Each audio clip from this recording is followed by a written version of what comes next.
Welcome to the Supported Living Property Podcast with your host, me, Lisa Brown, the place to learn about supported living property investing. Hi, Simon. It's great to have you here today. How are you? I'm fine, thank you, Lisa, and it's great to be here. Thank you for inviting me. And how are you? Yeah, I'm good, thank you. I'm good. Yes. I'm really interested in this topic, and I'm really looking forward to hearing what you've got to say about things. For people who don't know you, do you want to introduce yourself, Simon? Okay, well, I'm someone that has worked with and supported and been alongside people with learning disabilities for most of my working life. I started out as a support worker many years ago, and I was even a nursing assistant in a long stay mental handicap hospital for a few memorable months. And then later in my career, I became very interested in the history of people with learning disabilities. I wrote a book about that history, which came out in 2020. And I'm the editor of a magazine called Community Living, which is the only sort of UK-wide print and online magazine about learning disability. And we campaign for equal citizenship for people with learning disabilities. Absolutely. And that it's obviously an important publication. It covers lots of really interesting stuff, doesn't it? So if people are And in you wrote a great article for it about your work, which we were really pleased with and which went down very well with the readers. Oh, thank you. That's very kind. It was, it was great to be able to talk to people about what we do as well. So thank you, Simon. But now obviously you mentioned your book, and I think that's one of the subjects I think is really interesting to talk about with you today. Do you want to tell us a little bit more about it? What's it called and where people can find it? And then we'll talk about the content a bit. Sure, yeah. Well, the book is called Those They Called Idiots. It's the idea of the disabled mind from 1700 to the present day. And it's basically a sort of history of the last 300 years or so of people with learning disabilities. It's published by Reaction Books, and that's Reaction spelt with a K. You can get it from them, but you can also get it from Amazon or any other online retailers. So just We'll add a link to the show notes so people can great. find it easily as Yeah, well, Simon. So yeah, so yeah. so tell us about it. Tell us about the origins and history, I guess, because we're looking at this from supported living, which is obviously a fairly new concept, really, isn't it? So when you're looking back over history, that where does it come from? Where's the background? Yeah, well, it's interesting. It's sort of a lot of the concepts we have today we think of as new concepts, but one of the things I argued in the book was I went back further than most histories of learning disability go. So a lot of these histories start in the 19th century with the big asylums, which a lot of people know about, that people who were known, at the time by the very offensive, what's become the very offensive term of idiots, were put, idiots and lunatics were taken out of communities and put into these long stay asylums, which were stuck in the middle of nowhere in rural areas where they were expected to spend the rest of their lives, and they were kept apart from mainstream society. But the question I ask in my book is, where were people before that? Because obviously there were many centuries before that. And what I argue in the book is that actually in the time before the asylum era, which began in the middle of the 19th century, really in the 1840s, 1850s, actually, to my surprise, and many people's surprise when you start to research this, is that people with learning disabilities, even though known as idiots at the time, were very integrated into and accepted in society. Many of them had jobs. All of them lived in their communities. They didn't live in institutions because there weren't the institutions at the time. And local communities found a way of accepting them into their networks, family networks, neighbourhood networks, and so on. So we all say that care in the community, which began in the 1980s when the long stay hospitals began to be closed down and people moved back into the community, that this is a new concept that we've invented, and supported living and supported employment and all the rest of it. I actually argue in the book that these things happen very naturally before the 19th century, and we can learn a lot from how previous communities managed this. Okay. So it makes perfect sense, doesn't it? Absolutely. What do you think we can learn from that then, Simon? What do you think were the key things? I guess before we get to that, sorry, it must be quite hard trying to find the history of, these aren't big famous people, I'm guessing, who were, on the front pages of local of papers or being written about in books, or so it must be quite a hard history to track down. And a lot of people said to me when I began this history, well, you're just not going to find it because these people couldn't read and write, they left no record, they didn't become famous or anything like that. And there was this dangerous assumption, therefore, that people made, that before people lived in the asylums and the institutions, they were badly treated. They said, well, they must have been kept in chains, they must have been hidden away in attics or cellars and blah, blah, blah. But they had no factual basis for assuming that. So I decided to look in the sources of everyday life, really. And I looked at things like the jokes that people told in the 18th century, which included people with learning disabilities, about the slang that was used to describe people. But I also looked at things like criminal court cases in the Old Bailey of people for sort of minor thefts and things like that, and found lots of defendants who'd been described as idiots or imbeciles or whatever. And also civil court cases, which were about people's inheritance and whether they could manage their own property and whether they could leave a will and so on. And so all of this gives an insight, actually. You see how people are spoken about and how they're viewed and perceived by society. Even things like religious sermons, which were preached in the open air, people had a lot to say about this group of people that they called so-called idiots. So actually there was an enormous amount of information. I looked at caricature and art as well, and you can see it all there. Oh, fantastic. Okay, that makes perfect sense. So the lessons that you think, are applicable from what you learned from that would be really interesting for people, I think, looking at this in a modern context. Yeah, I think the overriding thing that comes out of this is that we have a view that somehow people with learning disabilities belong to institutions or specialist provision. They need specialist care and, they can't survive in the community without that. I think that's very much a legacy of 19th century thinking, which argued that this was the case. And they argued, look, these people haven't survived in the community, they don't do well in the community, that's why we need to set up these institutions, which simply wasn't true, but that was the argument, and I think we still buy that argument. So I think the overriding thing that comes out for me is that the natural place for people with learning disabilities to live is the community. It's not the institution. So for many centuries, that is what they have done. For 140, 150 years, that wasn't what happened. They were put off into institutions, but that's the exception. The norm is that people have lived in the community. And I think we have to throw off this opinion that actually it's really hard for people to live in the community. It's not, if communities learn to accept people and find ways of accommodating them as they did in the past. And why do you think there was that switch then suddenly from the community, sort of you're talking about mid-19th century, suddenly everyone went, actually, these individuals need to be in institutions? Why did that suddenly come around? Could you trace that to what happened? Or yeah, and I explore this in the book. I think it's quite complicated, but what people often say is that it was the Industrial Revolution, that when people moved to towns and there were big factory systems rather than people working from home, it's changed. I actually argue that wasn't the case, because I argue that there is no reason at all why most people with learning disabilities can't work. And that was certainly the case, before the Industrial Revolution.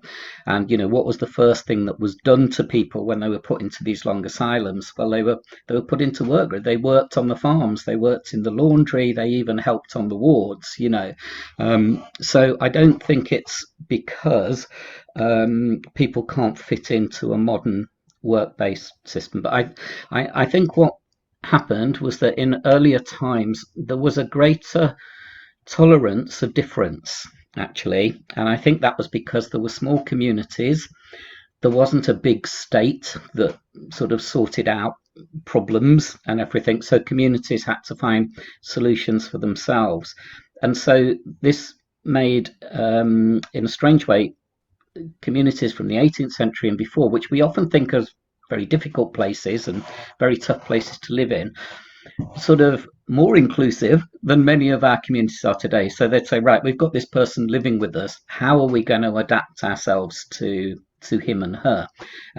What sort of job is this person going to be able to do? How are they going to be able to live with their family? Can everyone in the neighbourhood look out for them and make sure they're okay? And you saw this in the trials at the Old Bailey, where lots of people from the neighbourhood and family would turn up and stick up for people and say, okay, he was stupid, he stole something from the shop, but he's a good lad and he's a reliable worker, and we'll look after him if you don't hang him, and if you acquit him. And more often than not, the judge and jury would acquit the person on that basis.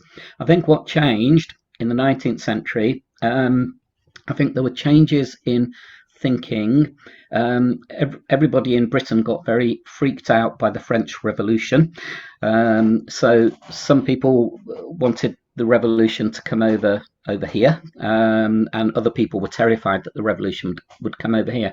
And so the revolutionaries, I think, they had this idea of creating a new perfect world in which everybody was perfect, and the working man, as it was, became a powerful, perfect figure. Now, there was no place in that vision of the world for people who were disabled. It was a sort of utopia in which nobody's ill, nobody's disabled, everybody's okay. So they didn't fit into that idea. And then people on the right who were against the revolution sort of became very suspicious of outsiders and anybody who was different, and wanted people to conform and be contributing and responsible members of society.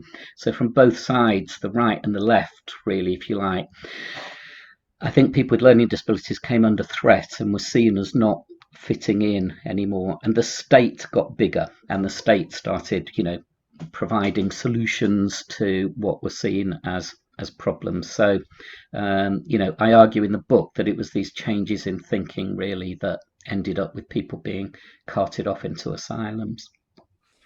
And then, as you say, that lasted for what you're saying, about 140 years, something like that. So a long time that, thinking lasted. Yeah. Why the change? What do you think drove the change away again, back into the care in the community concept? Okay.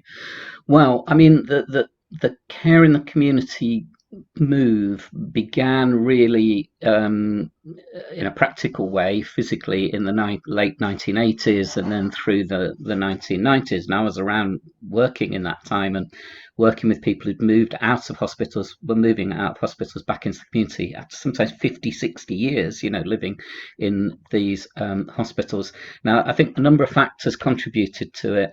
One was there had been a whole series of scandals in hospitals in the 1950s, 60s and 70s. Very big scandal at Ely Hospital. There was scandals at St Lawrence's Hospital in Caterham, and many, one after the other.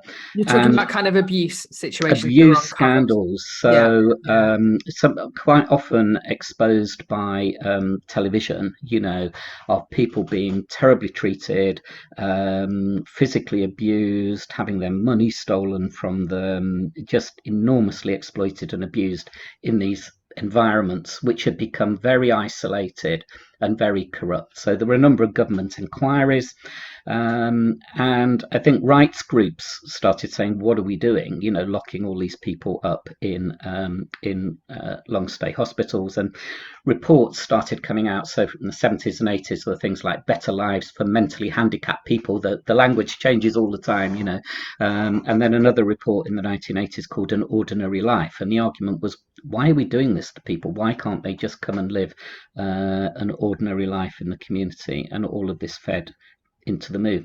But the unlikely person who made it all happen, who got people out of hospitals and back into the community, was Margaret Thatcher. So there was the thinking in the Conservative government at the time was that, as well as being bad places because of all these scandals, but hospitals were uneconomic, and that it was a ridiculous way to deal both with people with learning disabilities and people with mental health problems. So there was this desire to integrate people into health services in the community and other community services. And that's been very much kind of driven the current thinking, isn't it, around people being part of a community, and the driver for that. Now, obviously, we've not got it all right, have we? There are still, sadly, a lot of people who are in long-term institutional sort of settings. I think they're probably not, like they were then, like huge, great Victorian buildings with hundreds and hundreds of people in. But there are still issues, aren't there, today? There are. There's a lot of concern, which people, I've no doubt, will have seen in newspaper and television reports, in particular about what are known as assessment and treatment units. And these have sort of started in a way that's concerning quite a lot of us to sort of replicate really what was happening in the institutions at the end of last century. So quite closed and quite abusive environments, which it's very difficult for people to get out of once they've gone into. So the idea of assessment and treatment centres is that a person is sent in to be assessed and treated if they have behaviour difficulties or adaptation problems or, severe mental health problems or whatever. And that after that period of treatment and assessment, they come out into an appropriate supported setting in the community. But as people might have seen from recent reports, we've had people staying for as long as 20 years in some of these environments, and there has been lots of abuses. The most famous or infamous being Winterbourne View, which was exposed in a Panorama programme about 10 years ago or so, where we saw all the horrible treatment, really awful physical abuse, dehumanizing treatments of people, which we were seeing in these documentaries back in the 1970s and 80s, So we're very concerned about that. We're also very concerned, I think, that we've had care in the community has been a success. I need to say that, first of all. It's been a huge success compared to what happened. But, nothing is ever perfect. And we do worry that some people are living in their communities, but they're not really part of their communities. They live in very small settings, but even a very small setting can become institutional. And because of lack of staffing or lack of interest from staff or whatever, people are not really getting out and being part of their communities. They're just living somewhere, but really quite isolated. So there are problems still to deal with. What would you say are your key kind of lessons, things that should be taken away from the things that you learned, looking at looking at this all through the telescope of time, I guess? Yeah. What would you say your key learnings for people, who are perhaps working in this sector now, who are thinking, well, why is this relevant to me? What do I need to think about now? Yeah. Well, I think what we need to, we're often asking, well, what do people with learning disabilities want, and what is the best thing for people with learning disabilities and so on. And if we listen to people, if we listen to any survey that has been done of people with learning disabilities, actually what they want is pretty much identical to what everybody else wants. They want a good place to live where they feel safe and protected. They want a job, although unemployment is massively high, 94% amongst people with learning disabilities. Most people want a job, and most people are capable of doing a job as well. And they want contact with friends and family and a social life, good transport, blah, blah, blah. All the things that any of us would say if we were asked, what do you want from life? So I think we have to remember that this is a group of people that are not alien to the rest of us and don't have completely different aspirations to the rest of us. They have the same aspirations. And I think our job is to support people to do these things. Yeah. And I think this is why supported living is really important, because people want to live in their own homes and live their own lives and feel safe and secure in doing that. So the more we can move away from larger institutional, even small institutional settings, the better, and just give people the chance to live their own lives. In the 1980s, we had a report which was called An Ordinary Life, and it was all about why people with learning disabilities should lead an ordinary life.